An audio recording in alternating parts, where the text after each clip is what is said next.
Hello, Crossroads. I hope you are doing well, and I hope you have had a chance to get outside and enjoy this glorious sunshine. Our calling as Christians isn't just to love the strong, but to be concerned with loving the most vulnerable.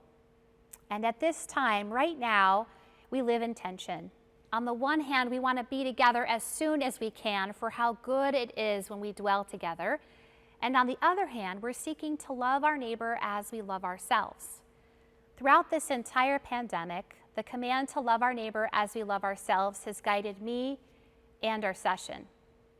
I know that some hope we would reopen this weekend, and others would be more comfortable with waiting a good long while, and many of us are somewhere in between. This has been so hard, and I long to be with y'all too. We are a Christian community, though, that has different values than the rest of the world, and we hold ourselves to a different standard.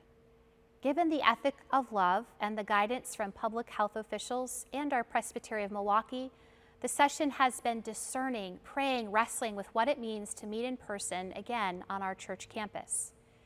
Gathering will be less like flipping a switch and more like turning a dial. When we come together in person at church, we want to do so in a way that's safe and loving for our neighbor. And I personally would rather take the risk on opening too slowly than too quickly and have to close back down. So in the near future, we will dial up and open the campus for smaller group gatherings for study, care, and spiritual nurture.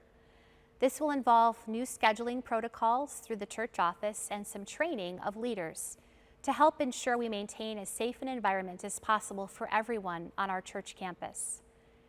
Guided by the ethic of love, when you walk through the doors of Crossroads, it will be different. When you come on campus or walk into our building, we'll need to observe some practices, some health and safety measures out of love for our neighbor, such as practicing social distancing and good hygiene, washing our hands, wearing our face coverings, staying home when we're sick, and we'll encourage those who have health concerns to stay home for the time being. We'll continue to provide alternative ways for folks to connect, especially if they can't physically come to the building.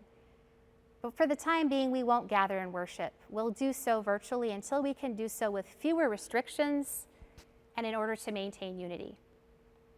While our building has been closed, Crossroads has not ceased being the church. We persist in worship, study, and mission in radical ways by feeding the hungry, clothing the naked, welcoming the stranger, sharing good news with the poor, and release to the captives. I covet your prayers as together we continue to trust in the Lord with all of our hearts and lean not on our own understanding.